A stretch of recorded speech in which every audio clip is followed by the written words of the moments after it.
The tranquil path of Zen wisdom. In the mist-shrouded valley of Kyoto, beneath a sky that seemed to hold secrets older than time, there stood an ancient temple. Its weathered stones whispered stories of centuries, of monks who had come seeking wisdom and left with silence in their hearts.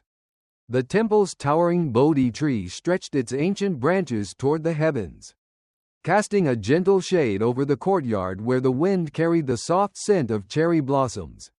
But beneath the serene surface of this sacred place, a hidden truth lay buried. There, in the quiet embrace of the temple, stood an elderly monk, his robe a warm, radiant golden hue, his head gently bowed, a string of prayer beads slipping through his steady fingers. His face, lined with the wisdom of years, radiated a calm serenity, his eyes kind, his gentle smile like a quiet sunrise. But this monk was not always so serene. His name was Master Hiroshi, a name whispered with respect by those who had come seeking his wisdom. Yet, even he had once walked a path of confusion, a path where his mind was a storm, and his soul was restless. Have you ever felt that way? As if your choices weren't entirely your own, as if your life was a script written by someone else, and you were merely a puppet, dancing to strings you could not see? Have you ever smiled when you wanted to cry, agreed when you wanted to say no, stayed silent when your soul screamed to speak? Have you ever looked in the mirror and seen not a face, but a mask shaped by the fear of rejection, by the hunger for approval, by the desperate need to belong? This was once Master Hiroshi's life, a life spent pleasing others, a life spent performing, a life that was never truly his own. But he did not know it. Like so many, he believed that his thoughts were his own, that his feelings were his truth, that his choices were his freedom. He did not see the invisible prison that surrounded him, the prison of manipulation, not by others, but by his own unguarded mind. Manipulation. It is a word that conjures images of villains, of clever liars, of those who twist the truth for their gain. But the most dangerous kind of manipulation is not what others do to you. It is what you unknowingly do to yourself. It is the voice in your mind that tells you that you are not enough, that you must change to be loved, that your worth is measured by the opinions of others. It is the silent whisper that convinces you to betray yourself, to abandon your dreams, to hide your true self behind a mask of conformity. This is the hidden prison of the mind. And Master Hiroshi lived within it, his every thought shaped by fear, his every choice a desperate bid for approval. He did not see the chains that bound him because they were invisible, made of thoughts, of beliefs, of whispered lies that had become his truth. But something within Master Hiroshi refused to die. A quiet voice, buried beneath the noise, whispered of freedom, of a life not ruled by fear, of a peace that could not be shaken. It was this voice that led him to the quiet path of self-discovery, to the ancient temple beneath the Bodhi tree, where he now stood, his fingers moving rhythmically along the string of prayer beads, his mind as calm as the still waters of the temple pond. His journey began with a single question, a question that had haunted him in his youth, a question that echoed in the hearts of all who came to seek his wisdom. How do I find peace? How do I escape this chaos within me? Master Hiroshi's journey was not a journey of escape. It was a journey of awakening. For he soon realized that the prison he sought to escape was not around him, but within him. It was a prison of thoughts, of beliefs, of emotions he did not understand. It was a prison where the chains were made of his own mind. One quiet morning, as the first rays of sunlight danced through the leaves of the Bodhi tree, Master Hiroshi's teacher, a wise and gentle monk named Master Ren, stood beside him. In the stillness, Master Ren spoke, his voice like a soft breeze. Peace is not something you find. It is something you remember. But first, you must see the prison you have built around yourself. Master Hiroshi's brow furrowed. A prison? I don't understand. Master Ren gestured to the tranquil pond beside them. Look at the water, Hiroshi. When it is still, it reflects the sky perfectly. But when it is disturbed, he reached down, gently touching the water's surface, and ripples spread, shattering the clear reflection. This is your mind. It is not the world that distorts your peace. It is your restless thoughts, your unguarded mind. Master Hiroshi stared at the ripples, his heart pounding. But how'd I still it? How'd I escape this prison? Master Ren's voice was a whisper, but it seemed to echo through the air. By seeing it for what it is, by understanding that the chains that bind you are thoughts, not reality, and by letting them go. Master Hiroshi's journey was not one of running away, but of returning to the silence within, returning to the stillness beneath his thoughts. He began to spend hours beneath the great Bodhi tree, his prayer beads slipping through his fingers, his breaths slow and deep. He watched his thoughts rise and fall like clouds in the sky. But he did not chase them. He let them pass. In time, he saw a truth that few ever see, that the mind is like a mirror. It can reflect truth, but only when it is still, when it is disturbed by thoughts, by desires, by fears. It distorts the world, turning shadows into monsters, whispers into screams. Master Hiroshi's peace did not come from escaping the world, but from understanding it. He saw that his thoughts were not his enemy. They were his teachers. Each fear was a lesson. Each desire was a mirror. And as he learned to observe them without judgment, without attachment, he began to see the chains that had once bound him, and one by one, he let them fall. The young monk became the wise Master Hiroshi, not by gaining something, but by letting go. And those who came to seek his wisdom found not a teacher who gave answers, but a guide who taught them to look within. This is the story of Master Hiroshi, but it is also your story. For the prison he once lived in is a prison we all know. And the path he walked is a path that is open to each of us, if we have the courage to walk it. If you are ready to begin this journey with Master Hiroshi, if you are ready to see the truth of your own mind, if you are ready to remember the peace that has always been yours, then stay with us. Subscribe to our channel, Buddhism in Every Moment, where we explore the wisdom of Zen, the path to inner peace, and the journey to true freedom. Your support helps us continue creating meaningful, life-changing content like this. 2. The power of silence, mastering inner peace. In the tranquil sanctuary of the ancient temple, where the golden sunlight filtered softly through the leaves of the great Bodhi tree, the kind, wise monk sat in serene stillness, his golden robe draped gracefully around him, his prayer beads slipping gently through his fingers, one bead at a time. His face was calm, his eyes half closed, and his breath was slow and steady. The world around him seemed to move in harmony with his quiet presence. But this peaceful monk, who seemed to embody calm itself, was not always so serene. There was a time when his mind was a restless sea, a storm of thoughts and emotions that never ceased. He, too, had known the chaos of a wandering mind, the torment of fears and doubts that whispered endlessly in the quiet of the night. He had once believed that peace was something to be found outside, in quiet places, in kind words, in the approval of others. But life had taught him a deeper truth. His journey to silence began with a lesson from his master. It was a misty morning, and the young monk had been tasked with sweeping the temple courtyard. But his mind was not on his task. His thoughts raced, replaying an argument with a fellow monk. His heart stirred with anger and hurt. Noticing the young monk's troubled expression, the old master approached him. "My child, why do you look so disturbed?" the master asked gently. "I cannot quiet my mind, master," the young monk replied, his voice tinged with frustration. "My thoughts are like a storm. They will not stop." The master smiled and gestured to the tranquil pond at the edge of the temple grounds.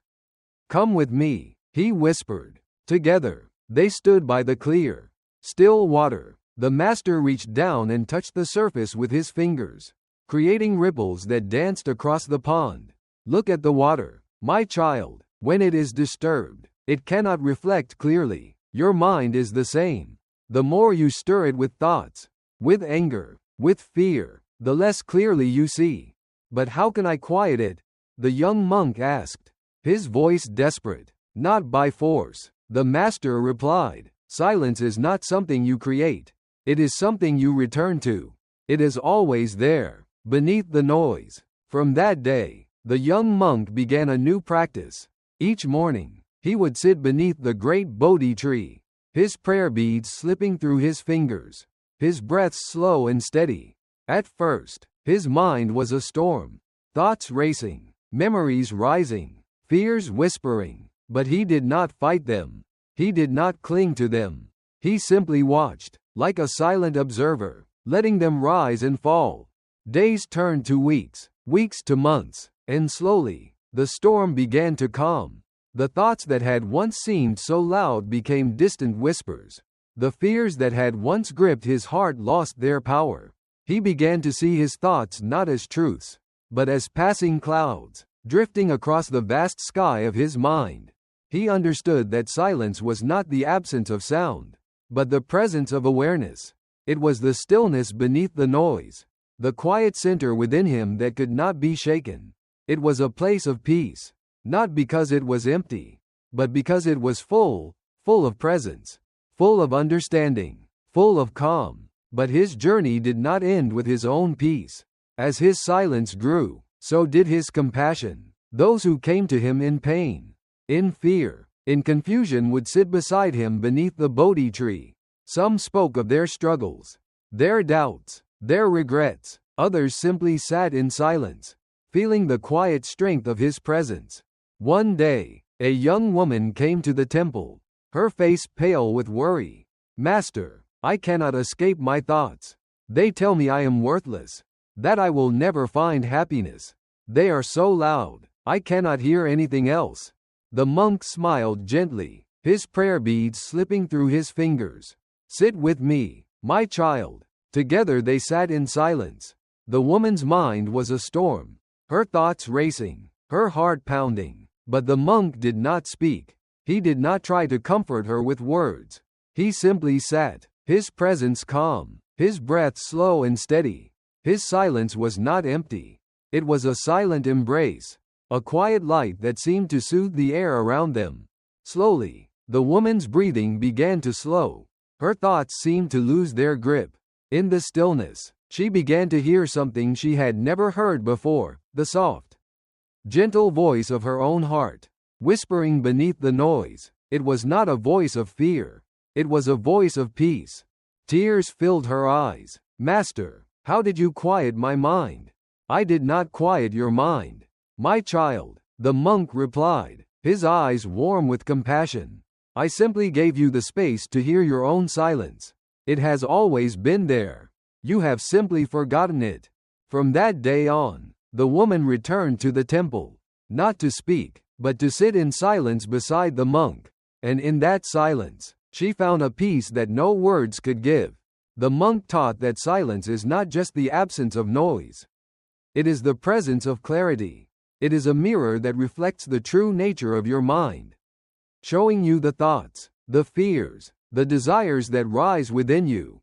But in that reflection, you also discover a deeper truth, that you are not those thoughts.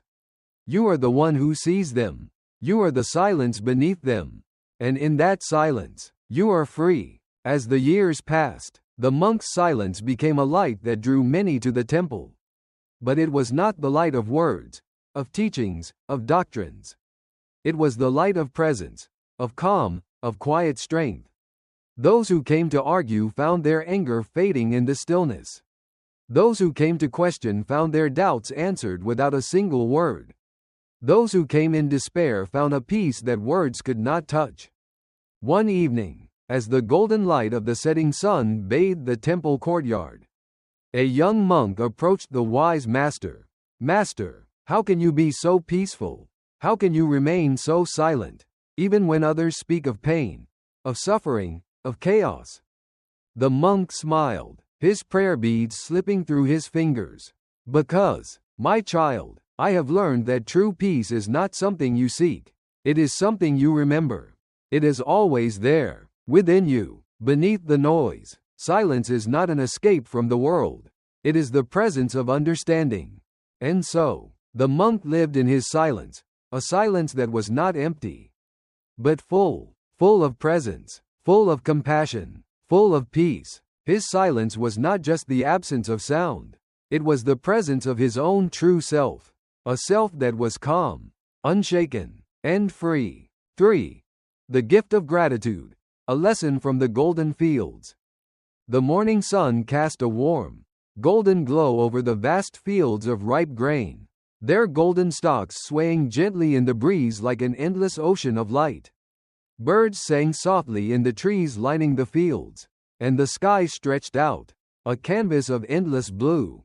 In this serene landscape, the wise monk walked slowly, his golden robe flowing softly around him, his prayer beads slipping one by one through his fingers.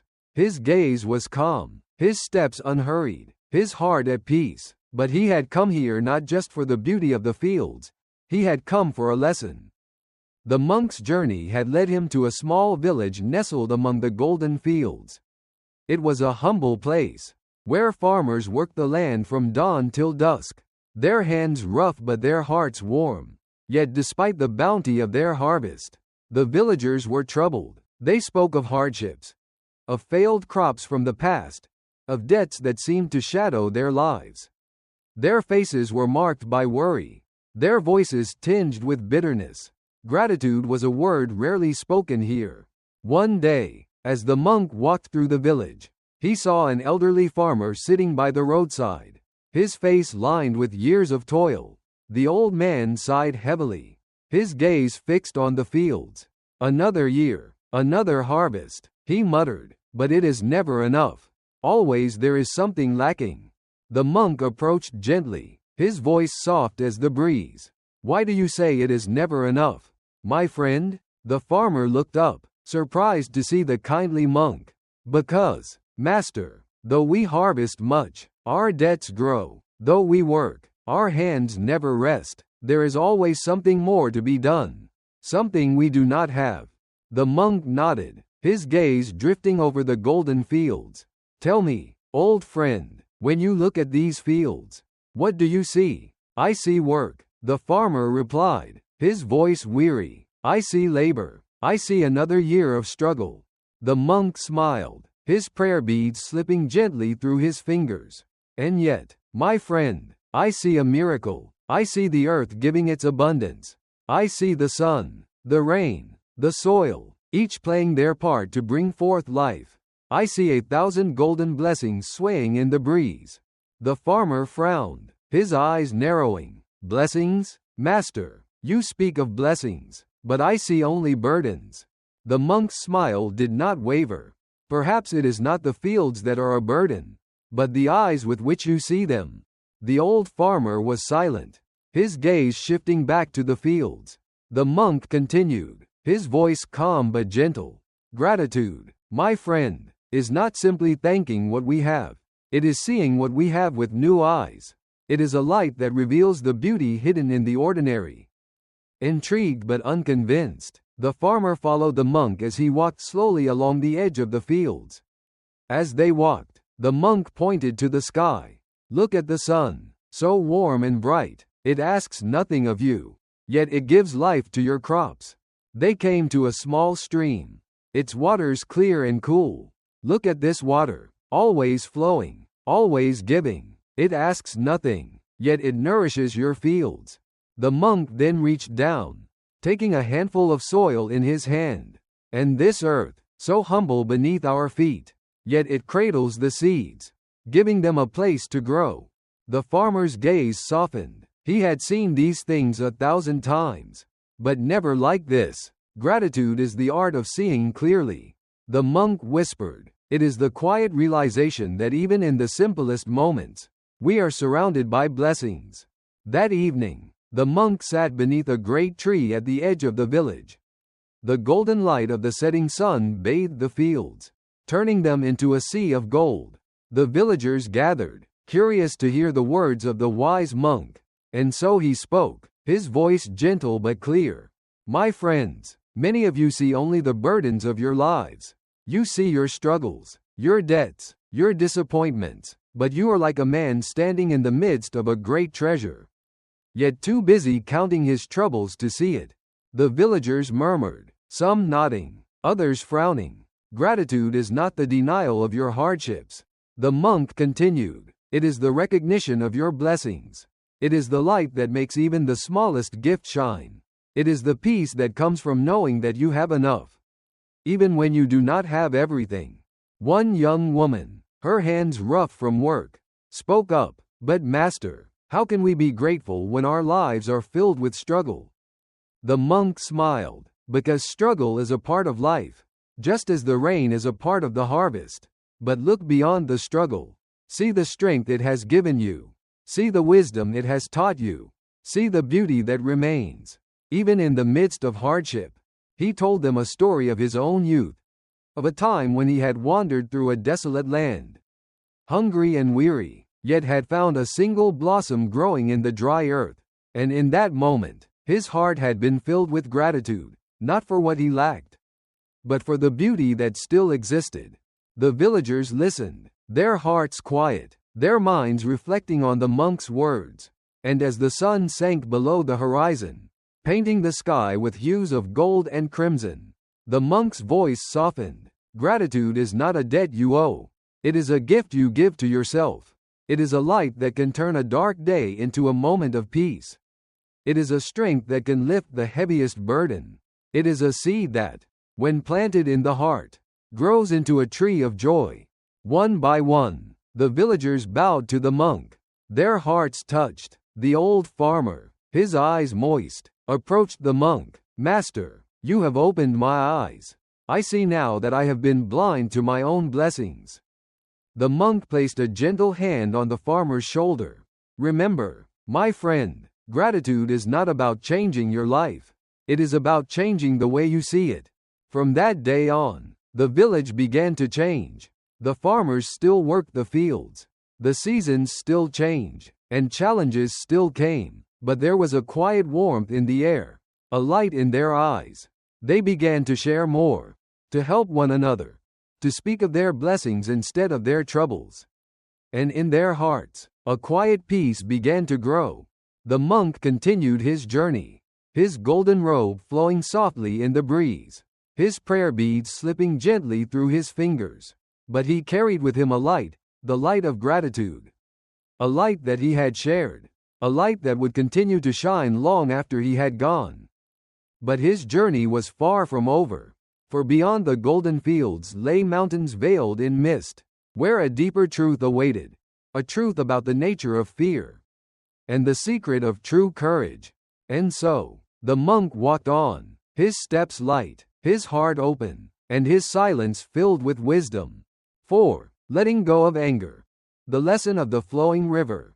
The mist hung thick over the forest, a silken veil that softened the edges of the towering trees and shrouded the mountain paths in a quiet mystery. The monk, his golden robe a warm glow against the pale mist, walked slowly along the winding trail. His prayer beads slipped through his fingers, each bead a silent breath, a gentle reminder of his calm and his clarity. Yet today, his thoughts were drawn to a distant village nestled by the banks of a great, flowing river, a village burdened by anger. When the monk arrived, the village was tense, like the air before a storm.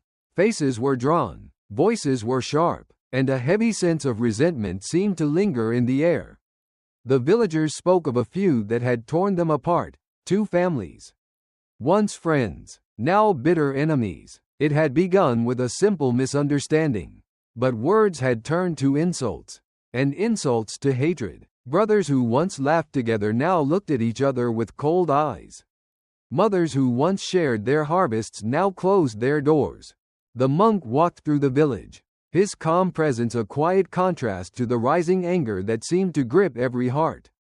He saw two young men, brothers from the feuding families, standing by the river's edge, their faces twisted with rage. They shouted, their words sharp as knives, their hands clenched. One of them, in his fury, picked up a stone and hurled it into the river. The water splashed and rippled, the waves spreading, but the river did not stop. It flowed on, carrying the disturbance away, leaving no trace of the conflict. The monk approached, his voice soft but clear. "My young friends, why do you fight? He stole from us," one of the brothers shouted, his voice trembling with anger. "He is a liar," the other spat, his fists clenched. The monk nodded gently, his gaze drifting to the flowing river. "Do you see this river?" he asked. The brothers paused, their rage momentarily faltering. "Of course we see it," one muttered. "When you threw the stone, what did the river do?" the monk asked. "It rippled, but then it flowed on," one of the brothers replied, his voice quiet. "Exactly," the monk whispered, his fingers moving slowly along his prayer beads. "The river does not hold onto the stone. It does not stop its journey because of one moment of disturbance. It flows. It lets go." The brothers were silent, their anger flickering like a dying flame.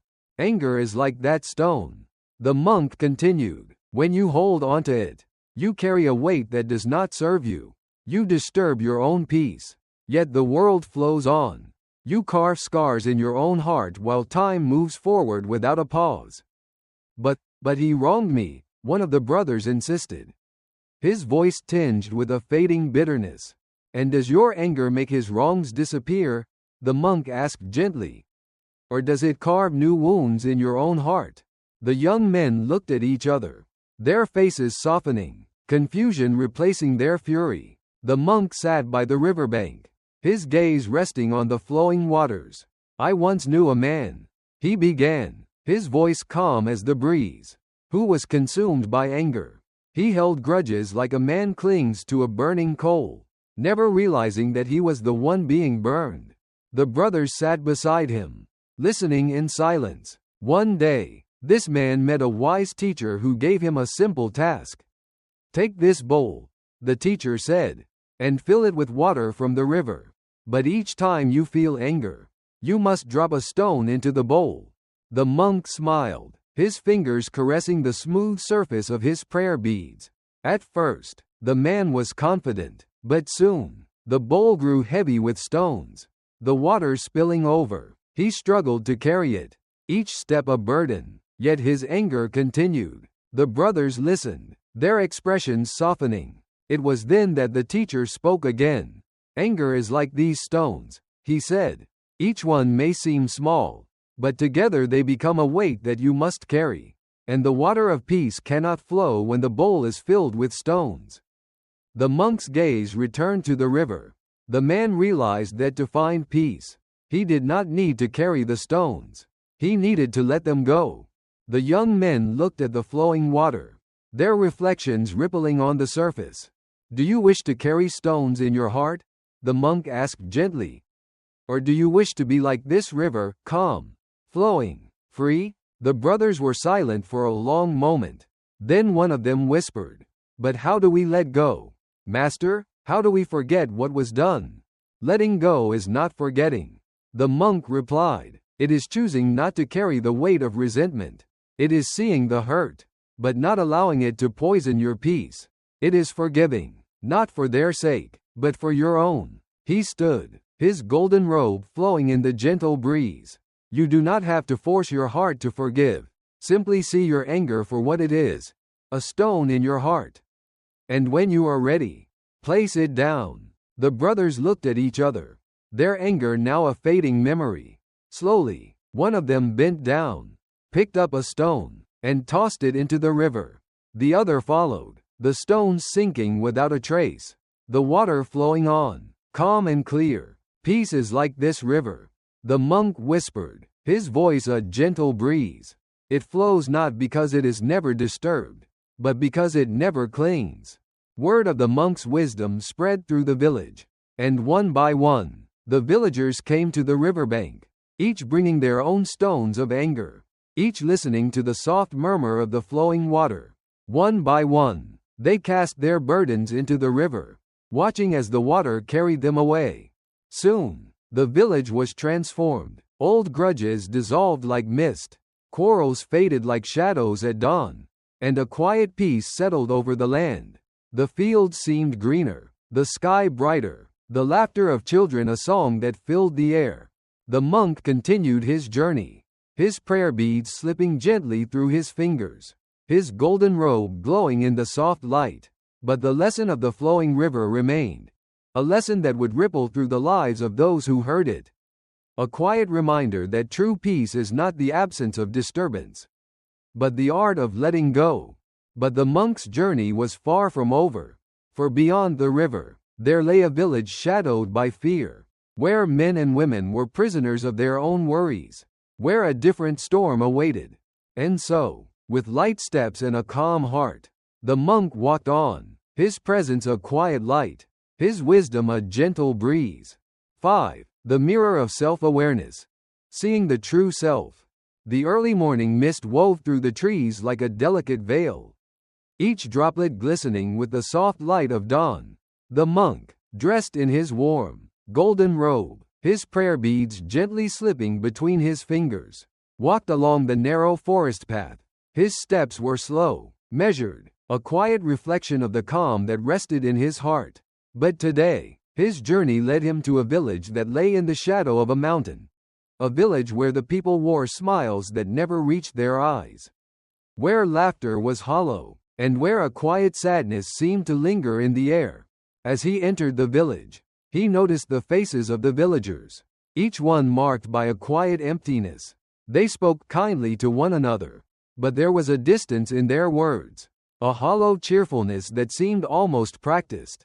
The monk's calm presence drew the attention of a young woman who approached him, her smile warm but her eyes clouded.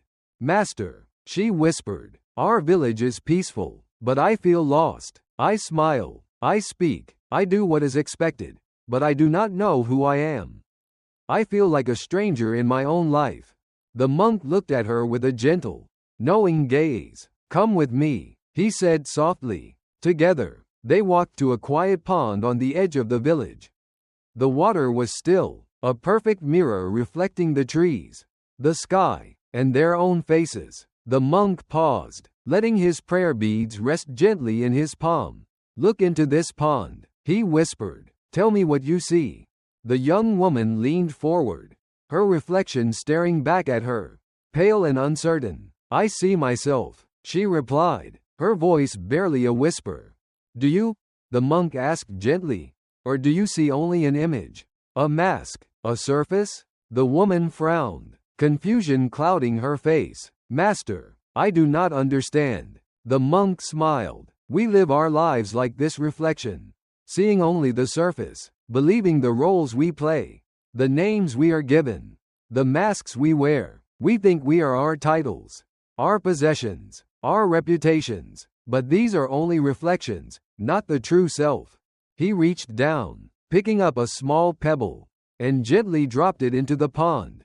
Ripples spread across the surface, distorting the reflection. "See how easily the image is disturbed," he whispered. "A word of praise, and we smile. A word of criticism, and we frown. Our sense of self ripples with every passing thought, every fleeting emotion. We become lost in the reflections." The young woman watched, her heart pounding. "Then who am I, master?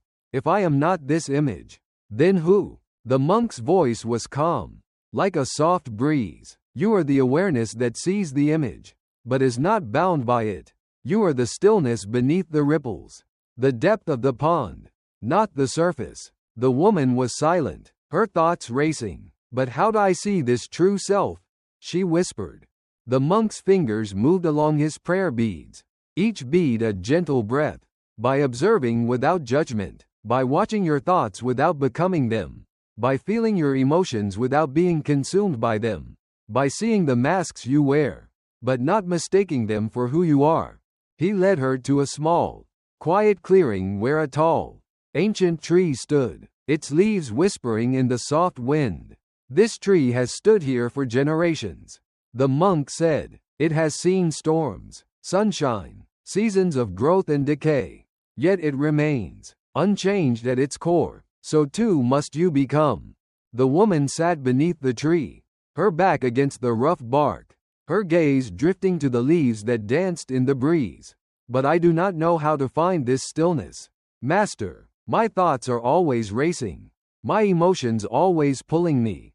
The monk smiled gently. Then begin by watching them. Close your eyes. Breathe.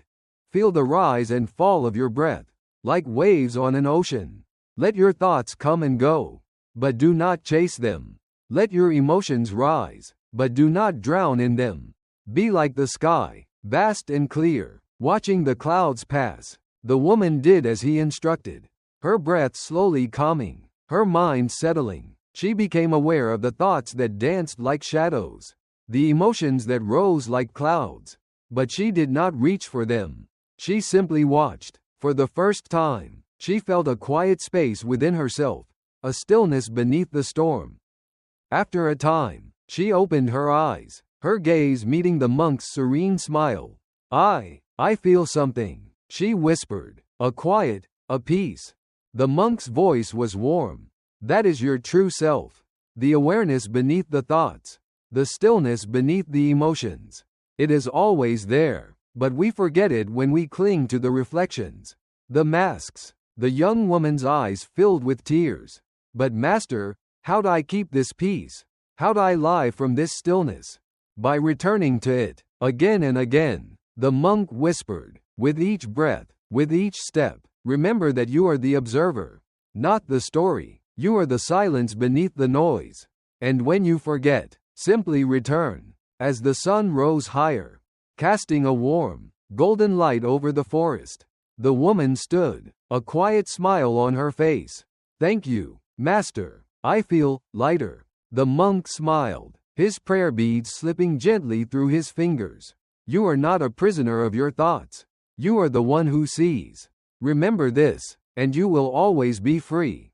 Word of the monk's wisdom spread through the village, and one by one, the villagers came to sit by the pond, watching their reflections, listening to the gentle ripple of the water. They began to see beyond the masks they wore, beyond the roles they played. They saw their own thoughts like clouds drifting across the sky, their own emotions like ripples on the pond. And in that quiet awareness, they began to remember their true selves. But the monk's journey did not end there. For beyond the village, in a distant town, a shadow loomed, a shadow of fear, where men and women were caught in a web of anxiety, believing their worth was measured by the approval of others. And so, with a calm heart and a gentle smile, the monk continued his journey, his prayer beads slipping between his fingers, his golden robe flowing in the soft breeze. For he knew that his journey was not just to teach others, but to help them remember, to see beyond the surface, beyond the masks, and to awaken to the vast, unshakable peace of their true selves. 6. The strength of compassion. The wounded sparrow. The morning sun cast a gentle, golden light over the quiet village, its rays spilling over the thatched rooftops, glistening on the dew-kissed leaves, and painting the fields in hues of amber. The air was crisp, carrying with it the fresh scent of pine and wildflowers. Along the narrow path leading to the temple, the monk walked with a serene, gentle smile, his golden robe draped gracefully around him, and his prayer beads slipped silently between his fingers. His calm presence seemed to blend with the quiet of the morning, a silent blessing over the land. As he walked, his gaze wandered across the forest beside the path, where the sunlight danced through the leaves, casting shifting shadows on the ground. It was then that he heard it, a faint, desperate chirping, a tiny voice filled with fear and pain. He stopped, his kind eyes scanning the forest floor until they settled on a small, struggling form. There, caught in the tangled roots of a fallen tree, was a tiny sparrow. Its wings fluttered weakly, and its soft brown feathers were matted with dirt. The bird's tiny chest heaved with frightened breaths, and its bright eyes flicked wildly in fear.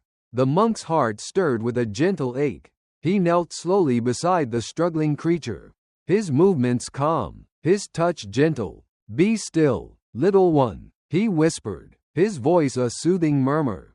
His fingers carefully worked to free the bird's trapped wing, entangling the twisted roots with patience and care. The sparrow shivered, its tiny heart racing beneath his touch, but it did not fight him. At last, the monk freed the sparrow, cradling it gently in his palms. The tiny creature trembled, its beady eyes gazing up at him with a mix of fear and trust. One wing hung awkwardly, clearly injured. The monk's expression softened, his heart swelling with compassion. He stood, cradling the fragile creature against his chest, and made his way to the temple. There, he prepared a small, soft nest of fresh hay within an empty basket, carefully placing the wounded sparrow within.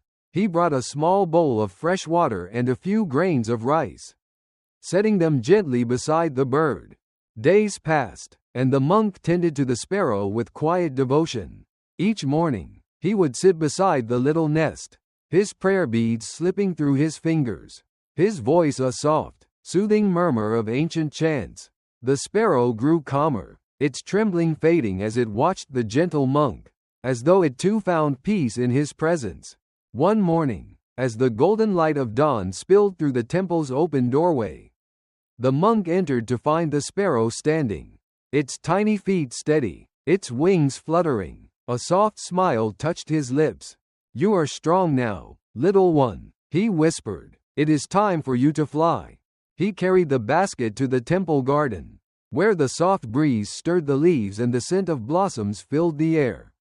Gently, he lifted the sparrow in his hands.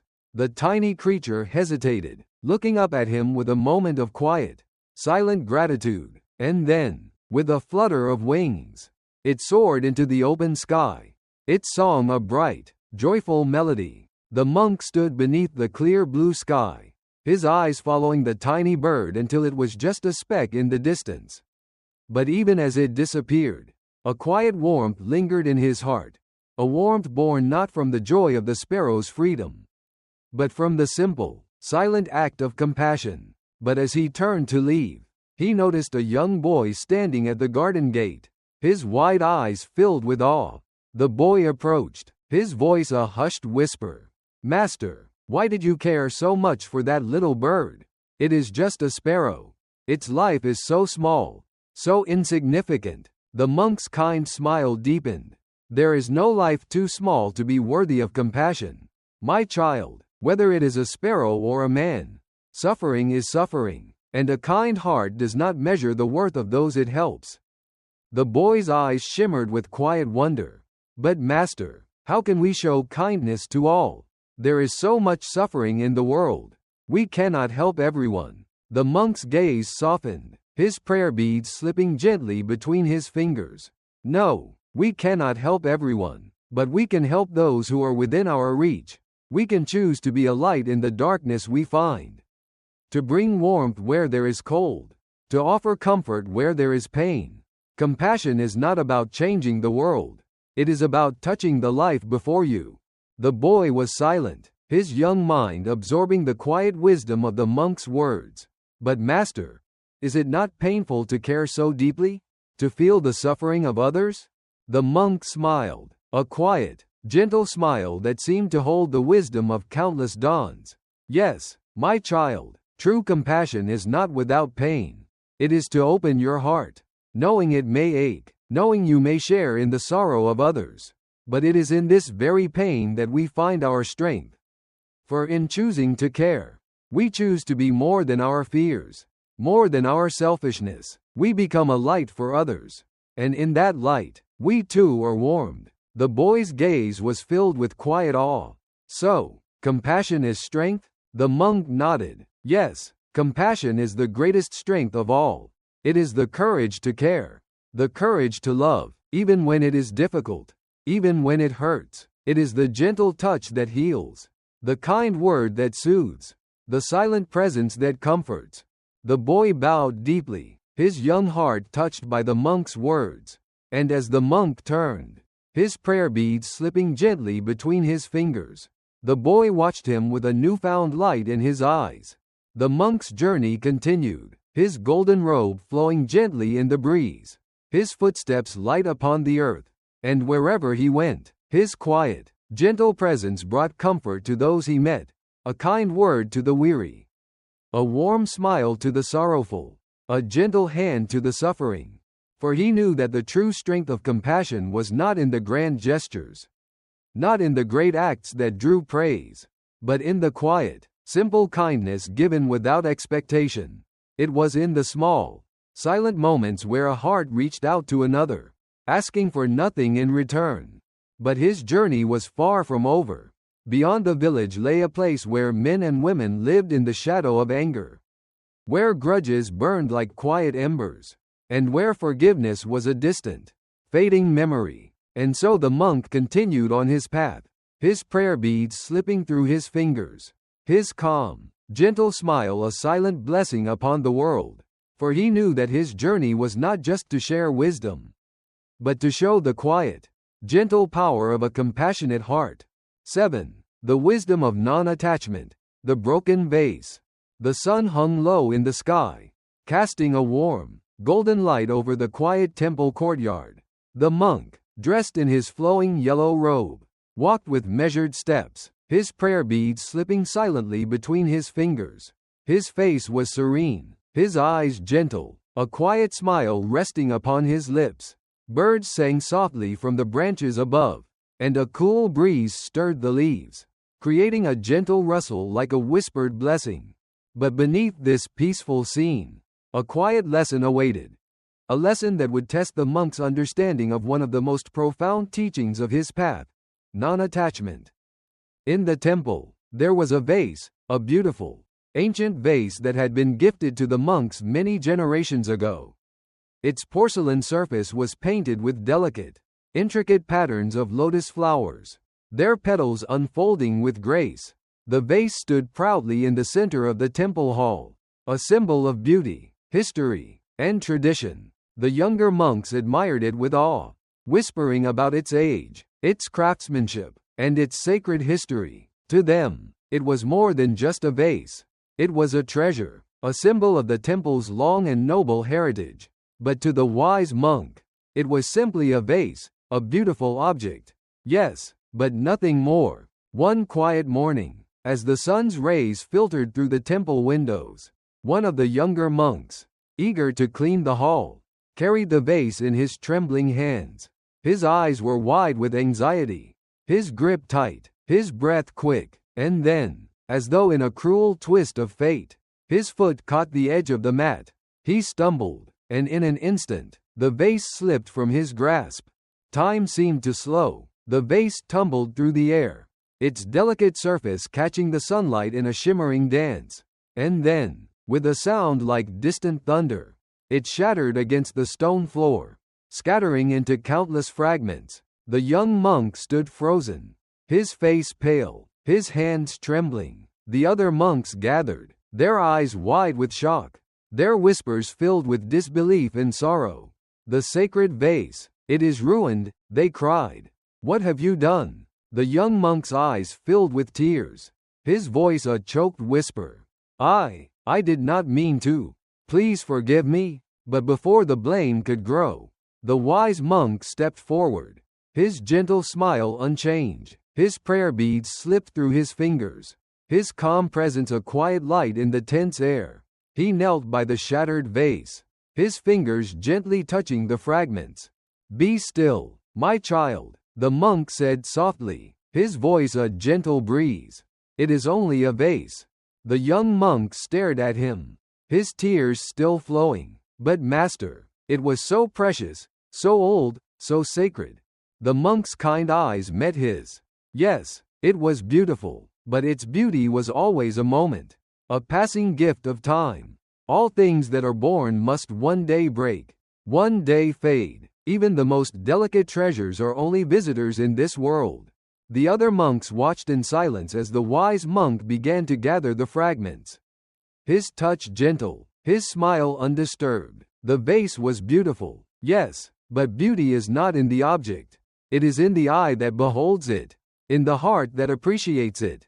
And even now, as you look upon these broken pieces, there is beauty in the lesson they offer. "But master," one of the other monks whispered, "should we not mourn for what is lost?" The monk's smile deepened. To mourn is to cling, to attach oneself to what is already gone. But true peace is found in the acceptance of impermanence. Everything we hold in this life is a gift, a fleeting moment, Our joy must not depend on their permanence, but on our gratitude for having known them. The young monk's tears began to dry, his breath calming. He knelt beside the wise monk, helping to gather the fragments. So we must not cling to things, even those we love. We must love without clinging. The monk replied gently, we must cherish each moment, each person, each beautiful thing, but without the fear of losing them. For loss is a part of life, and to deny it is to deny life itself.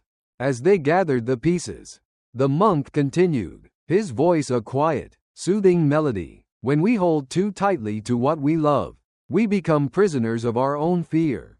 Fear of loss, fear of change, fear of sorrow. But when we learn to love without attachment, we become free. We become like the river that flows, never grasping the water that passes, but always moving, always alive. The young monk listened, his heart growing light, and as they finished collecting the fragments, the wise monk placed them gently in a small basket. These pieces will be buried in the garden, he whispered. There, they will return to the earth, just as all things must. The monks followed him to the garden, where he knelt by the soft earth, his hands cradling the broken pieces. He whispered a quiet blessing, his prayer beads slipping gently through his fingers, and then he covered the fragments with soil. The earth embraced them, as it embraces all things that return to it. The sun rose higher, its light spilling over the garden, dancing on the leaves and flowers. The young monk stood beside the wise monk, his heart filled with a quiet peace. Master, he whispered, I understand now. To love without attachment is to love without fear. The monk's gentle smile warmed him. Yes, my child, to love without attachment is to be free. For when you no longer cling to what is temporary, you discover the eternal peace that lives within you. As they returned to the temple, the young monk felt a lightness he had never known before. He saw the world with new eyes, the flowers that bloomed, knowing they would one day wither, the leaves that danced, knowing they would one day fall, the sunlight that touched his face, knowing it would one day fade into twilight. But this knowledge did not bring sorrow. It brought joy, a joy that came not from trying to hold on, but from simply being present, from cherishing each moment as it came, from loving without the need to possess. And as he walked beside the wise monk, he whispered, Master, if everything is impermanent, then even my sorrow must pass. The monk's smile was a soft light. Yes, my child, even sorrow is a passing cloud in the sky of your mind. Watch it, but do not cling to it. Let it come, let it go. The young monk's heart soared with a quiet, gentle freedom. He looked at the world around him, the sunlight dancing on the leaves, the breeze whispering through the trees, the laughter of the other monks. Everything was beautiful because everything was temporary, and in that beauty, he found a peace that could not be broken. But the monk's journey was not yet over, for beyond the temple, in the village below, there were those who lived in the shadow of pride, who clung not to things, but to their own image, to their own sense of superiority. And the monk knew that his wisdom was needed there. So he continued his path, his golden robe flowing gently around him, his prayer beads slipping silently between his fingers. For he was a light in the world, not because he held on to anything, but because he had learned to let go. 8. The power of humility. The lesson of the empty cup. In the stillness of the morning, as the first light of dawn painted the sky with hues of gold and amber, the wise monk walked silently along the winding path that led down from the mountain temple. His yellow robe flowed gently with each step, and his prayer beads slipped gracefully between his fingers. His face, kind and serene, reflected the quiet peace of his heart. But the world beyond the temple was not always so calm. In the bustling village below, pride and arrogance often bloomed like wild thorns among the flowers of daily life. It was here, in this world of restless ambitions and endless comparisons, that the monk's gentle wisdom was most needed. One day, as the monk walked through the village square, he noticed a crowd gathered outside a grand tea house. At its center stood a young scholar, dressed in fine robes, his voice loud and confident. He spoke of philosophy, of wisdom, of the many texts he had studied. His words were like a torrent, flowing without pause, each one meant to impress, to dazzle, to prove his superior knowledge. The villagers listened in awe, nodding, whispering, admiring the young scholar's brilliance. But the monk stood silently at the edge of the crowd, his calm gaze observing, his heart as quiet as a still pond. As the scholar continued, his eyes fell upon the monk standing at the edge. Seeing the old man in his simple yellow robe, a slight smile of pride touched the scholar's lips. "Elder," the scholar called out, his voice clear, "you stand there quietly. Surely, you must have some wisdom to share. Or have your years left you with nothing but silence?" The crowd turned, curious, watching the monk, but the monk's gentle smile did not waver. He stepped forward, his prayer beads slipping gently through his fingers. "I have only come to learn, young master," he said softly, "for in the presence of wisdom, the greatest gift is to listen." The scholar's smile widened. "Then allow me to teach you," he declared. "Come, sit with me, let us share a cup of tea, and I shall fill your mind with knowledge." The monk nodded graciously, following the scholar into the tea house. They were seated at a fine table, and the scholar continued to speak, his voice flowing with theories, philosophies, and grand ideas. A servant brought a beautiful porcelain teapot and 2 delicate cups. The scholar lifted the teapot and began to pour. But as he spoke, his words grew more passionate, his gestures more dramatic, and in his eagerness to teach, he did not notice the cup before the monk filling, and then overflowing. The hot tea spilled over the rim, onto the table, pooling beneath the cup, dripping to the floor. The monk said nothing, his serene smile unchanged, but the other guests began to murmur, pointing at the growing puddle of tea. At last, the scholar noticed, his face flushed with embarrassment, and he quickly placed the teapot down. "Forgive me, master," the scholar stammered. I was too caught up in my words." The monk's eyes shone with kindness. "My young friend," he whispered, "your mind is like this cup. It is so full of your own thoughts, your own knowledge, that there is no room for anything new. How can you learn if you are already full?" The scholar's pride crumbled like dry leaves. His voice faltered, his eyes lowered. "But I have studied so much. I thought I understood so many things." The monk reached out, gently placing his warm, weathered hand on the young scholar's. "True wisdom begins with humility," he whispered. "To be truly wise is to be forever a student, to know that there is always more to learn. The empty cup receives the sweetest tea." The young scholar's eyes filled with tears, his heart heavy with a quiet shame. "Teach me, master," he whispered. "Teach me how to be truly wise." The monk smiled, his touch gentle and reassuring. "Begin by listening, not only to words, but to silence. Seek not to be admired, but to understand. Speak, not to be heard, but to share truth. And always remember, the moment you believe you have mastered wisdom, you have lost it." From that day on, the young scholar became a humble student, his pride replaced with quiet curiosity. He would visit the monk often, sitting quietly beside him beneath the shade of the ancient Bodhi tree, listening not only to the monk's words, but to the silent wisdom of the wind, the gentle rustle of leaves, the distant song of birds. And as he learned to listen, his heart grew still, his words became fewer, but richer. His eyes, once filled with the fire of pride, now shone with a gentle light of humility. The villagers, who had once admired his eloquence, now admired his kindness, his patience, his quiet smile, and in his heart, he carried a simple truth, that the greatest wisdom is not in knowing all things, but in knowing that one knows nothing. One morning, as the monk and the young scholar sat beneath the great tree, a traveler approached them. "Master," the traveler called out to the monk, "I have heard of your great wisdom. I have traveled far to learn from you."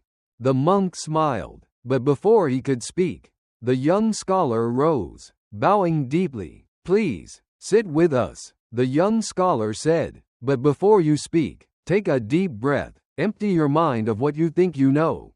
Only then can you truly learn." The traveler looked surprised, then thoughtful. He sat beside them, his eyes closing, his breath slowing, a quiet smile touching his lips. And in that silence, beneath the vast sky, the three of them shared a wisdom that needed no words. For in that stillness, they were not just student and teacher. They were fellow travelers, sharing the quiet joy of humility. But even as the monk taught the lesson of the empty cup, he knew that there were other hearts that needed awakening. Beyond the village, in the valley below, there were those who clung to their grudges, who burned with anger and resentment, who believed that forgiveness was a sign of weakness. The monk knew that his journey was far from over, for there was a deeper truth that awaited those who were trapped in the darkness of their own pain. The truth that forgiveness is not a gift we give to others, but a freedom we grant to ourselves. And so, with the gentle light of the morning sun warming his face, the monk rose, his prayer beads slipping through his fingers, his robe flowing softly around him. His journey continued, a quiet light in a world too often blinded by its own pride. 9. Embracing solitude. The quiet forest meditation. The mist hung low over the forest, a soft, silvery veil that whispered against the leaves and draped the world in a sacred hush. The morning light filtered through the thick canopy, creating dappled patterns on the mossy earth below. Beneath the ancient, towering trees, a gentle breeze whispered, carrying the faint scent of pine and damp earth. Birds sang their morning hymns, their melodies a soft, distant chorus. In this tranquil sanctuary, the monk walked, his yellow robe flowing like a golden river through the mist. His bare feet moved silently over the cool, damp ground, and his prayer beads slipped gently through his fingers, each bead a quiet reminder of his steady breath. His face, calm and serene, radiated a quiet peace that seemed to blend with the forest itself. Here, among the whispering leaves and the murmuring streams, he found a refuge not just for his body, but for his soul. But this peace was not always his. There was a time when the monk had feared solitude, when the silence felt like a void, a dark mirror reflecting his doubts, his regrets, his restless thoughts. In the noise of the world, he could escape these shadows, distract himself with the busyness of life. But in solitude, there was nowhere to hide. Alone, he faced himself. It was his master who had first guided him to the forest, leading him by the hand like a child lost in the dark. They walked together beneath the towering trees, their footsteps soft on the thick carpet of leaves. The young monk's heart pounded with a quiet anxiety, his mind filled with questions. "Master, why do we come here?" he had asked, his voice a nervous whisper. "To listen," the master had replied simply. "Listen," the young monk repeated, puzzled. "But there is only silence here." The master smiled, his eyes warm with kindness. "The world is always speaking, my child, but we do not hear it because our minds are too loud." And so they sat together beneath an ancient tree, its gnarled roots embracing the earth, its branches stretching toward the sky. At first, the young monk's thoughts raced. Memories, worries, regrets, they all tumbled through his mind like leaves caught in a storm. The silence pressed in on him, heavy and oppressive, but the master said nothing. He simply sat, his own breath gentle, his eyes half closed, his face a picture of calm. The young monk watched him, and in that silent presence, he began to notice something: the soft rustle of leaves, the gentle sigh of the wind, the distant call of a bird, and beneath it all, the steady rhythm of his own breath. As the minutes passed, a quiet peace began to creep into his heart, like sunlight breaking through a cloudy sky. The storm of his thoughts began to calm. The racing memories and worries faded, and all that remained was the quiet whisper of the forest, the gentle pulse of his own breath, the soft rustle of his master's prayer beads. From that day on, the monk returned to the forest often. He would sit beneath the great tree, his yellow robe bright against the green of the moss, his prayer beads slipping through his fingers. He listened, not just to the forest, but to himself. He listened to the rise and fall of his thoughts, the stirrings of his emotions, the quiet whispers of his soul. In the beginning, solitude was a mirror, reflecting all his hidden fears, his buried regrets, his unfulfilled desires. But as he learned to sit in that silence, to breathe with it, to welcome it, something changed. The mirror became a window that opened to a vast, clear sky, a sky where thoughts were like passing clouds, where emotions were like gentle rain, where his soul was a wide, quiet space of peace. One morning, as the mist wove its silver veil through the trees, a young man wandered into the forest, his face pale with worry, his eyes restless. Seeing the monk sitting in quiet stillness, the young man approached, his voice a whisper of desperation. "Master, I cannot find peace. My thoughts are loud. My heart is restless. I am always afraid, always searching. What must I do?" The monk opened his eyes, his gentle gaze resting on the young man. "Sit with me, my child," he whispered. "Sit and listen." The young man hesitated, his mind already racing with doubts, with fears, but something in the monk's calm presence drew him in. He sank to the mossy ground, his knees touching the cool earth, his hands trembling slightly. "Close your eyes," the monk whispered. "Breathe. Do not try to silence your thoughts. Do not fight them. Simply watch them. Let them come. Let them go. Be the sky, not the storm." The young man closed his eyes, his breath shaky at first. Memories rose, regrets whispered, fears tightened his chest. But beneath it all, he heard the soft rustle of the leaves, the distant call of a bird, the gentle sigh of the wind, and then, the steady rhythm of his own breath. Slowly, a quiet peace began to touch his heart, like the first light of dawn breaking over a dark mountain. His thoughts continued to rise, but they no longer overwhelmed him. His fears whispered, but they no longer ruled him. He was the sky, vast and clear, and his thoughts were only passing clouds. After what felt like an eternity, the young man opened his eyes, his face soft with wonder. "Master," he whispered, "the silence, it is not empty. It is full." The monk smiled, his prayer beads slipping gently through his fingers. "Yes, my child, silence is not the absence of sound. It is the presence of peace." The young man bowed deeply, his heart swelling with gratitude. "Thank you, Master. I see now. I see that peace is not something I must find. It is something I must allow." The monk rose, his robe flowing softly around him. "Return here, whenever your heart is troubled," he whispered. "Sit in the silence. Listen to the forest. Listen to yourself. For the forest is not just a place. It is a mirror, a teacher, a friend." The young man smiled, his fear fading like morning mist. He turned and walked back through the forest, his steps light, his heart clear. But the monk did not follow. His journey continued, his path winding ever deeper into the forest's quiet embrace. And with each step, his soul grew lighter, his heart clearer, for he had learned that true peace is not found in the absence of noise, but in the quiet strength of solitude. Yet even as the mist lifted and the sunlight danced through the leaves, the monk knew that there were those who still struggled, who still clung to the shadows of doubt and regret, who still searched for peace in the noise of the world. And so he walked on, his prayer beads slipping gently through his fingers, his face serene, his heart as vast and quiet as the sky. His journey continued, for the world was full of restless souls, and his wisdom was a light for those lost in the darkness of their own thoughts. 10. The Dance of Patience, the Bamboo Grove. In the gentle embrace of dawn, a soft mist curled through the bamboo grove. The slender green stalks swayed lightly with the morning breeze, their leaves whispering a quiet song.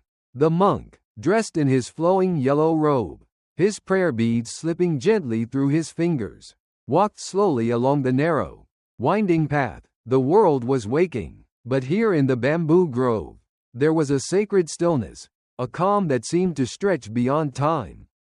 For the monk, this grove was not just a place of beauty.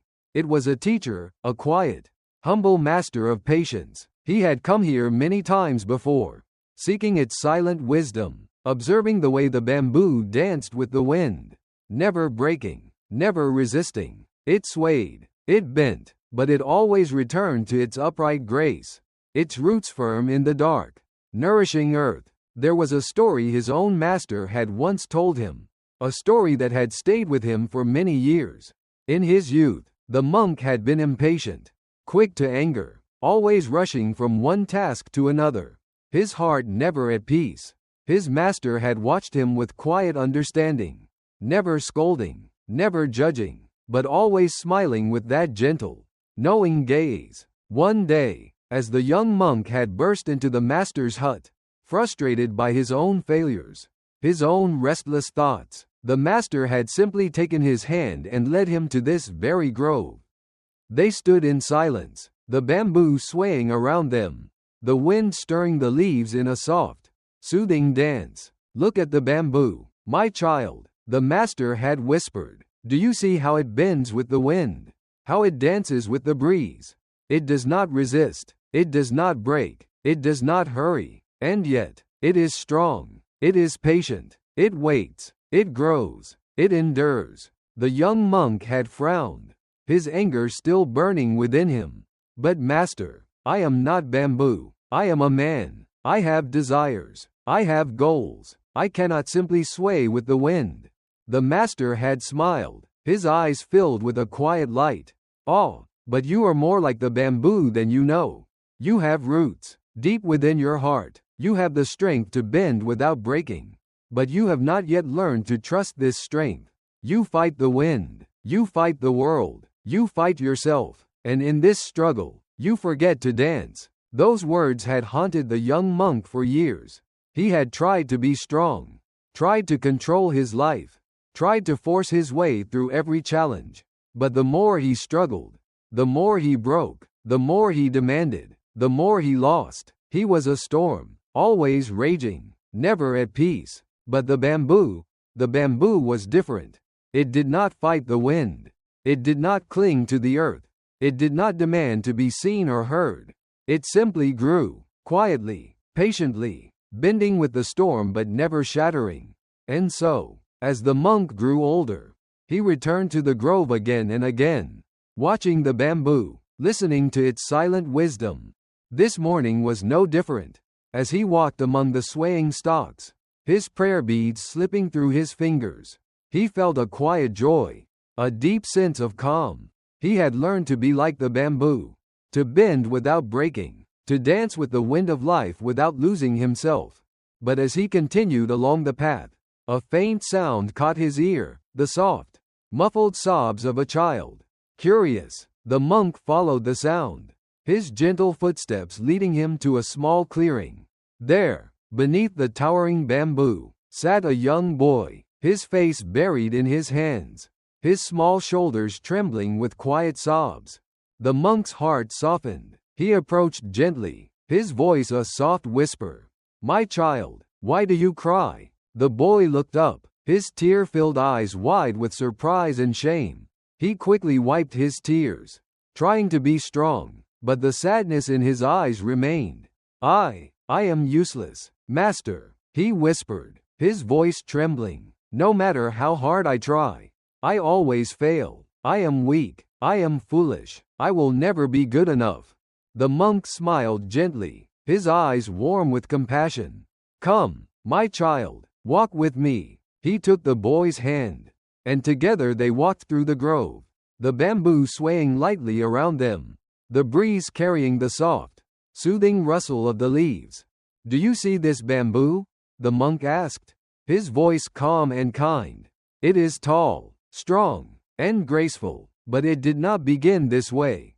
The boy looked up, his tears slowly drying. "What do you mean, master? This bamboo you see now was once just a tiny shoot, fragile and weak, barely visible above the soil. For many years, it seemed to grow very little. its strength hidden beneath the earth. But beneath the surface, its roots were growing, reaching deep, finding strength, finding nourishment. Only when its roots were strong did it begin to rise, tall and graceful, swaying with the wind but never breaking. The boy's eyes widened. So, it was not always strong? No, my child. It grew slowly, patiently. It did not demand to be tall. It did not fear being small. It simply grew, day by day, trusting the strength within it. The boy looked at the swaying bamboo, his face softening, his tears forgotten. Master, do you think I can be like the bamboo? The monk smiled, his prayer beads slipping gently through his fingers. You are already like the bamboo. My child, you are growing, even when you cannot see it. You are strong, even when you feel weak. You are patient, even when you are afraid. The boy's lips curled into a small, shy smile. But what if I fall? What if I make mistakes? The monk's smile deepened. Then you will bend, but you will not break. You will learn. You will grow. You will become stronger, just like the bamboo. The boy took a deep breath, his small chest rising with a quiet courage. Thank you, Master. I will try to be like the bamboo. The monk placed a gentle hand on the boy's shoulder. Do not try, my child. Simply be. Grow at your own pace. Dance with the wind of life. And remember, true strength is not in never falling, but in rising again and again. As the boy ran off, his heart light, his steps filled with a new hope, the monk stood beneath the swaying bamboo, a gentle smile on his lips. He watched the boy disappear into the mist, his own heart touched by the quiet strength of patience. The bamboo whispered its quiet song, swaying with the breeze, bending but never breaking, and the monk continued his walk, his prayer beads slipping through his fingers, his steps soft and steady. But his journey was far from over, for beyond the grove, the world awaited, a world full of restless souls, struggling against the winds of life, searching for peace, for strength, for wisdom. And as the mist began to lift, the sunlight dancing through the leaves, the monk's face shone with a quiet light, his heart as strong and patient as the bamboo. His journey continued, his wisdom grew, and the world still needed his gentle light. 11. The Art of Forgiveness. The Withered Tree's Gift. The monk in his flowing yellow robe walked along the forest path, his prayer beads slipping gently through his fingers, each bead a silent whisper of peace. The forest was alive with the song of birds, the rustle of leaves, and the soft caress of the morning breeze. Yet, in the heart of this serene forest stood a tree unlike any other, a great, ancient tree. Its once vibrant branches now withered and dry, its leaves long gone, its trunk twisted and scarred. The monk stopped before the tree, his calm eyes gazing at its lifeless form. Most would see only a dying tree, a reminder of decay and loss. But the monk saw something else, a teacher, silent but wise, a master of a profound truth that many ignored. He reached out, placing his gentle hand against the rough, scarred bark, feeling the deep grooves, the places where life had once thrived. His heart filled with a quiet reverence, for this tree was not just a symbol of death, it was a testament to endurance, to survival, to silent forgiveness. As he stood there, a soft voice broke the stillness.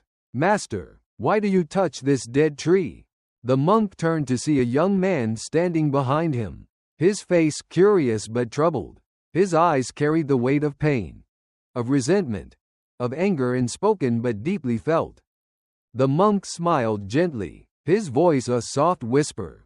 This tree is not dead, my child, it is only transformed. It stands here, still rooted, still reaching for the sky.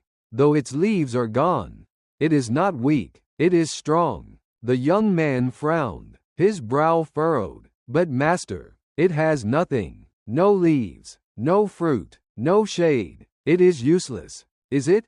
The monk asked, his eyes warm. Come closer, look again. The young man hesitated, then stepped closer, his hand reaching out to touch the rough bark. As his fingers traced the twisted scars, He saw something he had not noticed before. Small shoots of green sprouting from the base. Tiny leaves pushing through the cracks. Life still flows within it. The monk whispered, "It is not bitter. It does not curse the sun for leaving it bare. It does not hate the wind for breaking its branches. It simply endures. It simply grows. Even in its scars, it finds a way to live."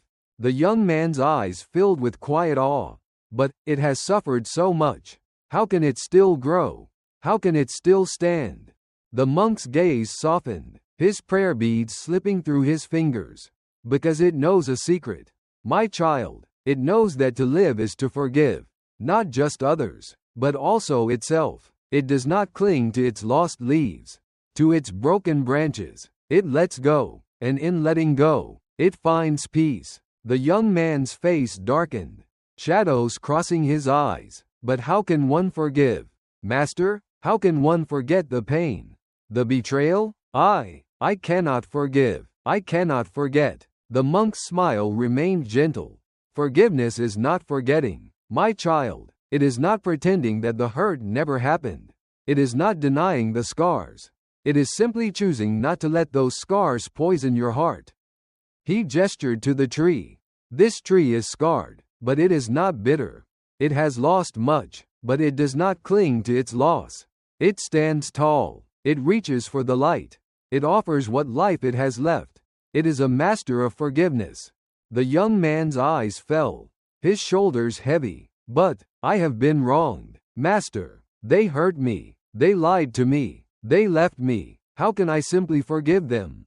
The monk nodded, his expression understanding. Forgiveness is not a gift for them. It is a gift for you. When you hold on to anger, to pain, to bitterness, you build a prison around your own heart. You become like a tree that clings to dead leaves, never allowing new life to grow.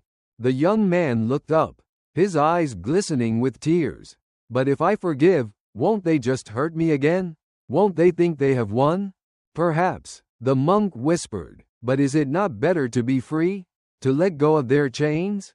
To be like this tree, standing strong in its truth, unburdened by the weight of the past? A tear slipped down the young man's cheek. I don't know how, Master. I don't know how to let go. The monk placed a gentle hand on the young man's shoulder. Then begin with yourself. Forgive yourself for the pain you have carried. Forgive yourself for the anger, for the sadness, for the moments you felt weak. See them as part of your growth, just as this tree's scars are part of its strength. The young man's tears flowed freely now, his heart breaking open. But what if I cannot forget? Master, what if the pain never truly leaves me? Then do not force it to leave. The monk whispered, let it be a part of your journey, but not the whole of it. Let it be a scar, but not a wound. Let it teach you, but do not let it own you. They stood in silence, the young man's tears falling, his heart releasing the weight it had carried for so long. And as he wept, the monk stood beside him, his prayer beads slipping through his fingers, each bead a quiet prayer for peace. Finally, the young man's tears slowed, his breath steadying, his eyes clear. He looked at the withered tree, at the tiny green shoots pushing through the scars, and a quiet smile touched his lips. Master, I see now. I see that I am not my pain. I am not my anger. I am not my scars. The monk smiled, his face warm with quiet joy. You are not, my child. You are the life that continues, the light that finds a way, the heart that heals. The young man bowed deeply, his voice a soft whisper. Thank you, Master. Thank you. The monk watched as the young man walked away, his steps lighter, his heart free, and as he stood before the withered tree, he felt a deep, quiet gratitude, for forgiveness was not just a word, not just an idea, it was a way of life, a way of choosing peace over pain, of choosing to heal rather than to hurt. It was a gift, not just to others, but to oneself. And as the monk continued his journey, his prayer beads slipping gently through his fingers, he knew that there were many more souls in the world, burdened by anger, chained by pain, waiting to learn the art of forgiveness. The forest whispered with the gentle rustle of leaves, the sunlight dancing through the branches, and the withered tree stood strong, a silent teacher of a timeless truth. But beyond the forest, the monk's journey continued, for there was still so much to teach, so many hearts to heal, so many souls to set free. 12. The strength of resilience. The stone path. The monk walked along the narrow mountain trail, his yellow robe flowing gently in the cool breeze, his prayer beads slipping rhythmically through his fingers. The path beneath his feet was not smooth but scattered with jagged stones, each step requiring careful balance. Yet his gaze remained calm, his expression serene. The air was crisp, carrying the scent of pine and the distant murmur of a mountain stream. But this was not the first time the monk had walked a difficult path. His journey had taken him through forests of shadow and valleys of doubt, through storms of emotion and deserts of solitude.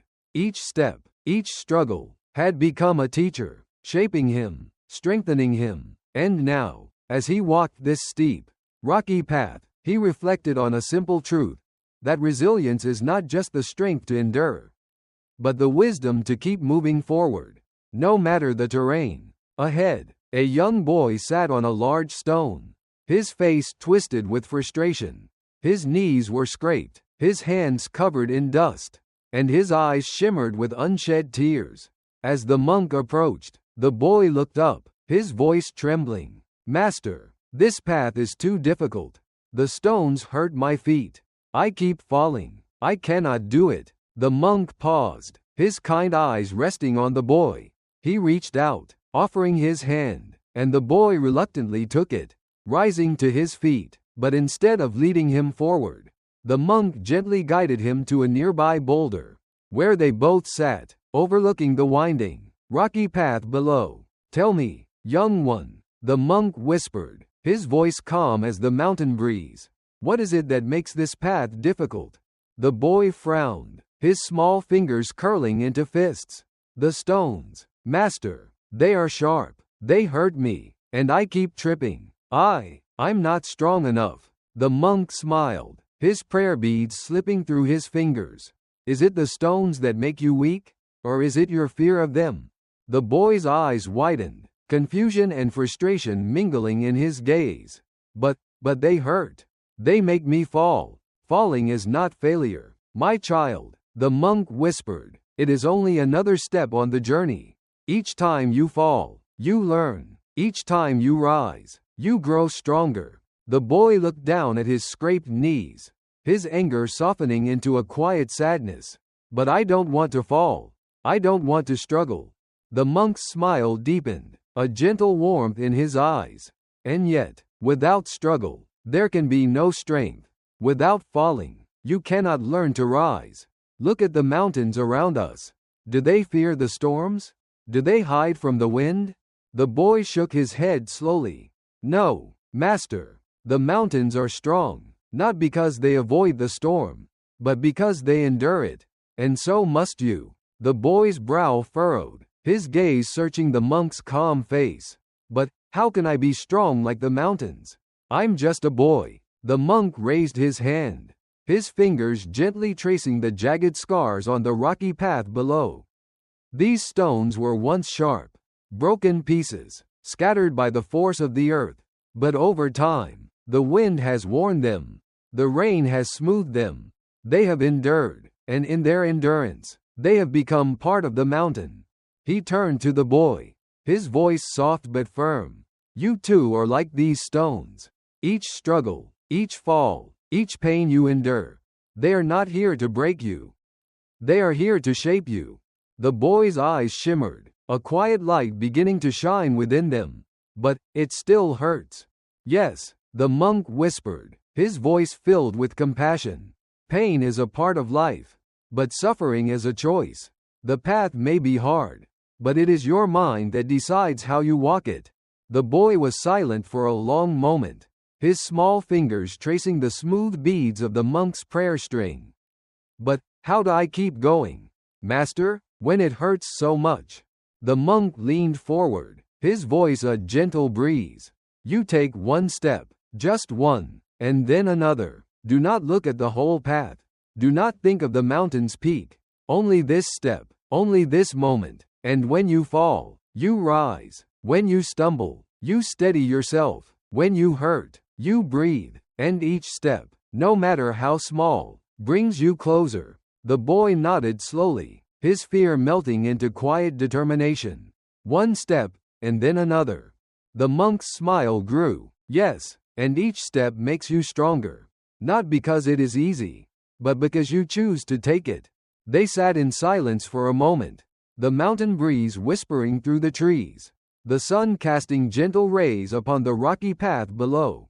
Finally, the boy stood, his small fists unclenching, his gaze steady. I will try again, Master. I will not give up.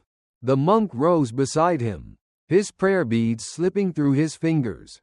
Remember, my child, resilience is not the absence of struggle. It is the strength to keep walking, even when the path is difficult. And so, the boy took his first step, then another, and another.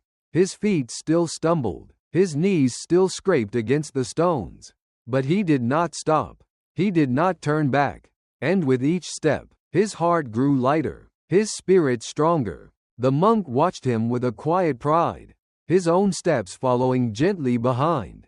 And as they walked, he whispered a quiet prayer, a prayer for all those who walk difficult paths, for all those who struggle but do not give up, for all those who find strength in their scars.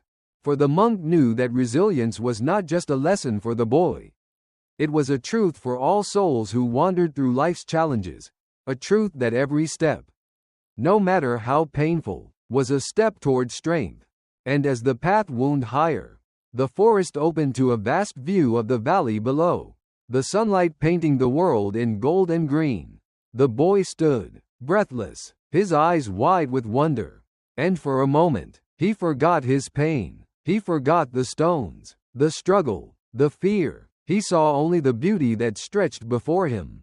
The monk stood beside him, his voice a soft whisper. Remember this, my child, the struggle is temporary, the strength it brings is forever. And in that moment, the boy smiled, his heart swelling with a quiet joy, a joy born not from ease, but from resilience. But as the monk looked to the distant horizon, he knew that their journey was far from over. For beyond the mountains, beyond the forests, there were still countless souls who struggled, who stumbled, who despaired. And his path, his purpose, was to guide them, to teach them, to walk beside them, with his prayer beads slipping through his fingers, his robe flowing like golden sunlight. The monk continued his journey, his heart steady, his spirit unshaken. But the next lesson was waiting, just beyond the mountain's shadow, where the winds whispered and the world called. 13. The illusion of control. The fisherman and the sea. The wind whispered across the coastline, carrying with it the salt scent of the vast, endless ocean. Waves rose and fell, their white crests dancing beneath the gray, cloud-filled sky. Seagulls cried above, their wings cutting through the wind as they soared effortlessly. On the rocky shore, where the sea met the land in a ceaseless embrace, the monk walked slowly, his yellow robe fluttering in the breeze, his prayer beads slipping through his fingers with each steady step.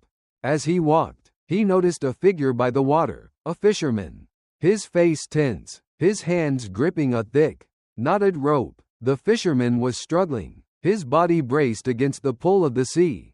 His small boat bobbed violently in the churning waves, the rope tying it to the shore the only thing keeping it from being swept away. The man's muscles strained, his feet dug into the wet sand, and yet the boat seemed to tug against his grip like a wild, restless beast. The monk approached quietly, his gaze calm, his voice a gentle breeze. My friend, what are you trying to do? The fisherman did not turn, his eyes fixed on the boat, his voice sharp with desperation. I am trying to control it. The sea is too wild. It pulls the boat away. If I let go, I will lose everything. The monk watched for a moment, the waves crashing, the wind howling, the fisherman's struggle a battle against the might of the ocean. And what if you were to let go? The monk asked softly. Let go, the fisherman snapped, his face twisted with fear. If I let go, the sea will take it. I will lose my boat. I will lose everything I have. The monk smiled gently, his prayer beads slipping through his fingers. Or perhaps the sea will return it. Or perhaps the boat will find its own way to calm waters.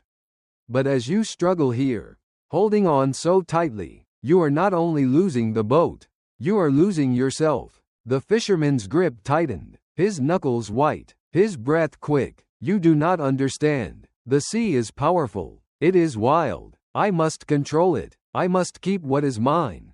The monk's voice remained calm, steady as the mountain wind.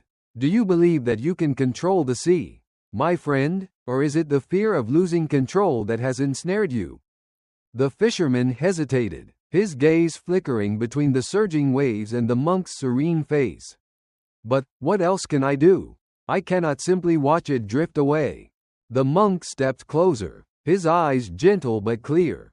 Control is an illusion, my friend. You can guide your boat when the waters are calm. You can cast your net, sail with the wind, find shelter in the storm. But the sea is beyond your command. To struggle against it is to exhaust yourself, to become a prisoner of your own fear. The fisherman's arms trembled, the rope slipping slightly in his grasp. But I cannot let go. I cannot lose it. Sometimes, the monk whispered, what you fear losing is not the boat, but the sense of control you believe it gives you. But tell me, is this control bringing you peace? Or is it only giving you suffering? The fisherman stared at the monk, his chest heaving, his thoughts a storm as wild as the waves before him. The boat jerked again, the rope straining, his hands burning from the force. Finally, with a deep, shuddering breath, the fisherman's fingers loosened. The rope slipped from his grasp, falling to the wet sand. The boat drifted, its wooden hull rocking on the waves. For a moment, it seemed as though it would be swept away, lost forever. But then, the waves calmed, the wind softened, and the boat drifted gently toward the shore, settling in a quiet cove. Untouched, the fisherman stared, his mouth open in disbelief. It did not drift away. It returned. The monk smiled, his gaze on the tranquil sea. Not everything that drifts is lost, and not everything that is held tightly is truly safe. Control is an illusion, my friend. You may guide, you may steer, but you cannot command the ocean, nor can you command life. And in trying to control what is beyond your power, you only create suffering. The fisherman fell to his knees, his trembling hands pressing against the cool sand. But all my life, I have tried to control everything. My work, my family, my future. I thought if I held tightly enough, I could keep them safe. The monk knelt beside him, his voice a quiet murmur, like the whisper of the tide. To love is not to control. To protect is not to possess. Like the sea, life is vast and ever-changing. You cannot cage it. You cannot force it to obey. But you can learn to move with it, to accept its currents, to trust in its flow. Tears filled the fisherman's eyes, his fear melting into quiet surrender. But how do I trust? How do I let go? The monk's fingers moved along his prayer beads, his voice a gentle chant.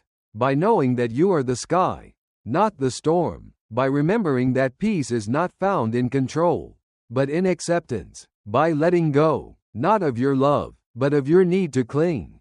The fisherman looked out at the sea, the waves now gentle, the boat resting safely on the shore. I see now. I see that I was not protecting the boat. I was a prisoner of my fear. The monk smiled, his golden robe swaying in the breeze. And now you are free. Free not because you control the sea, but because you no longer fear it. They sat together on the shore, the wind playing with their hair, the waves whispering their ancient song.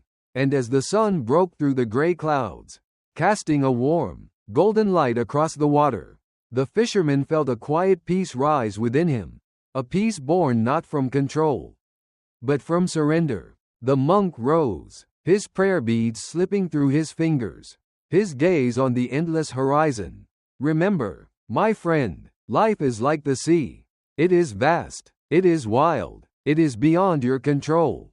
But it is also beautiful. And it is always flowing.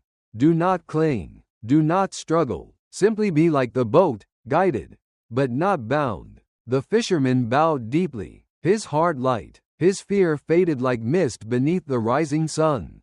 Thank you, Master. I will remember. And as the monk continued his journey along the shore, his golden robe a gentle glow against the blue sky, his mind was already moving forward, his spirit calm as the tranquil sea. For beyond the shore, beyond the horizon, the next lesson awaited, like a distant island shrouded in mist.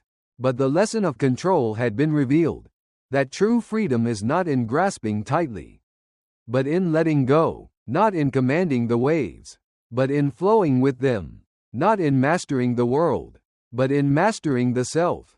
And the monk's path stretched onward, the wind at his back, the sky vast above, and the sea, wild, free, and eternal, singing its endless song. 14. The journey to true inner peace. The wind whispered softly through the ancient forest, carrying the scent of moss and wildflowers, while the sun cast a warm, golden glow over the lush greenery. Birds sang their gentle melodies, and the leaves rustled like a soothing lullaby. Amid this serene embrace of nature, the monk walked slowly, his steps light yet deliberate, his golden robe flowing like a river of sunlight. His fingers moved rhythmically along his prayer beads, each bead a silent moment of gratitude, each breath a whisper of calm. The monk's journey had taken him across mountains and valleys, through bustling villages and quiet forests. He had witnessed joy and sorrow, anger and forgiveness, pride and humility. Each encounter had been a lesson, each experience a reflection of the truth he sought, the truth that true peace could not be found in the changing world around him, but only within himself. As he walked, memories rose in his mind like petals carried by the breeze. He remembered the grateful farmer in the golden fields, who had taught him the beauty of giving without expectation. He remembered the flowing river, whose calm waters had shown him the futility of clinging to anger. He recalled the broken vase, a reminder of the wisdom of non-attachment, and the empty cup, which revealed the power of humility. Yet beyond all these lessons, a deeper truth had begun to take root in his heart, that the journey to true inner peace was not a path of collecting wisdom, but of letting go. It was not about becoming more, but about shedding the illusions that clouded the mind, until only the pure, tranquil essence of the soul remained. The monk's steps led him to the edge of a quiet lake, its surface like a polished mirror reflecting the sky above. He sat by the water, his prayer beads resting gently in his lap, his gaze soft and unwavering. In the stillness, he could see his own reflection, but beyond that, he saw the reflection of the vast sky, boundless, open, and infinite. For a moment, he closed his eyes, his breath steady and calm, and as his thoughts settled like leaves on the forest floor, a profound realization washed over him, a truth so simple, yet so easily forgotten. Peace is not something you seek. It is something you are. It was not found in the quiet of the forest or the calm of the lake.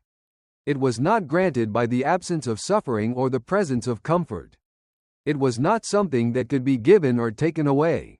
Peace was his very nature, the silent awareness that watched all things without judgment, without attachment. His journey had been a path of discovery, but in truth, it was a journey of remembrance, a return to the peace that had always been within him, like the sky that holds the clouds without being touched by them. As he opened his eyes, a gentle smile touched his lips. He watched a leaf fall from a nearby tree, drifting gracefully to the surface of the lake, where it floated quietly, and in that simple moment, he saw the essence of all that he had learned, that life is like the leaf, carried by the wind, touching the water, but never truly losing its essence. Just then, the sound of footsteps broke the silence, and the monk turned to see a young traveler approaching, his face weary, his clothes dusty from the road. The traveler bowed deeply, his voice filled with longing. "Master, I have heard of your wisdom. your peace. I have traveled far to find you, for my heart is restless, and my mind is a storm. Please, Master, teach me the way to true peace. The monk's gaze was gentle, his smile warm as the morning sun. Sit with me, my child, let us watch the lake together. The young traveler knelt beside the monk, his shoulders heavy with the weight of his troubles. Silence stretched between them, but it was not an empty silence. It was a silence filled with presence, with acceptance. After a while, the monk spoke softly. Tell me, what is it that troubles your heart? The traveler sighed, his voice trembling. I am lost, Master. I have sought happiness in wealth, but it fades. I have chased approval, but it is never enough. I have tried to control my life, but it slips through my fingers like sand. I am caught in a storm, and I do not know how to escape. The monk's fingers moved gently along his prayer beads, his voice a soothing whisper. You are like this lake, my child. The storm may stir its surface, but beneath, there is always a stillness, a depth that is untouched. The traveler looked at the lake, its surface rippling in the gentle breeze. But how do I find that stillness? Master, how do I escape the storm? The monk smiled. You do not escape, my child. You simply see. You see that the storm is only on the surface. That your thoughts, your fears, your desires, they are like the ripples. But beneath them, there is a silence that is always there, a peace that is never lost. The traveler's eyes filled with tears. But I am afraid of losing control, of losing myself. The monk placed a gentle hand on the traveler's shoulder. True peace is not about control, but about surrender, not the surrender of defeat, but the surrender of fear. It is the acceptance of life as it is, the understanding that you are not the storm, you are the sky that holds it. The traveler bowed his head, his tears falling like rain, but his heart felt light, his burden lifted. Thank you, Master. I see now. I see that I have been searching for peace outside, when it has always been within me. The monk's smile deepened. Remember this, my child. You are not the storm. You are the sky. You are not your thoughts. You are the awareness that watches them. You are not your fears. You are the courage that embraces them. They sat together by the lake, the sun's warm light reflecting on the water, the forest a gentle whisper around them. And in that sacred silence, the traveler's restless heart found a quiet calm, a stillness that was not an absence, but a presence, the presence of his true self. As the monk rose, his prayer beads slipping through his fingers, his golden robe glowing in the sunlight, he looked at the traveler one last time. Peace is not a destination, my child. It is a way of being, a quiet presence within you that remains, even as the world changes around you. The traveler bowed deeply, his voice a whisper of gratitude. Thank you, Master. I will remember. And as the monk walked away, his steps light, his spirit free, his journey continued, not in search of peace, but as a living embodiment of it. For the monk had learned that true peace is not something you find. It is something you become. It is the stillness within the storm, the quiet beneath the noise, the light that shines even in the darkest night. And so his path stretched onward, a path of silence, of wisdom, of serene joy, a path not of escape, but of return, a return to the tranquil, boundless sky of his own heart. The journey of the wise monk, a reflection on true peace. In the quiet embrace of the forest, beneath the shade of towering trees and beside the tranquil lake, the wise monk walked his path, a path that was not merely a journey through the world but a journey into the depths of his own soul. His golden robe flowed gently with each step, his prayer beads slipped through his fingers like whispers of time, and his serene face, touched by the glow of wisdom, reflected the peace he had discovered within. But the monk's journey was not always so peaceful. He was once a seeker, like many of us, a soul caught in the storms of life, struggling to understand the world and his place in it. His journey began with questions about suffering, about the nature of happiness, about the meaning of existence. And it was in these questions that his true journey began. The monk's path was not marked by grand achievements or worldly success. It was marked by quiet moments of realization, by the gentle unfolding of wisdom. Like the petals of a lotus flower blooming in still water, his encounters were simple, yet profound. Each step, each meeting, each moment was a mirror reflecting the deeper truths of life. He learned gratitude in the golden fields, where the humble farmer taught him that true abundance is not measured by possessions, but by the heart's ability to give. He learned forgiveness from the withered tree, which gave shade even as its branches grew weak. He learned the power of silence in the bamboo grove, where the rustling leaves whispered the secrets of stillness. The monk discovered the strength of compassion in the wounded sparrow he nursed back to health, and the wisdom of non-attachment in the broken vase, which reminded him that all things are transient. He saw the beauty of humility in the empty cup, which could always receive, and the clarity of self-awareness in the clear waters of the quiet lake. But the most profound lesson the monk learned was that peace is not something to be chased, but something to be remembered.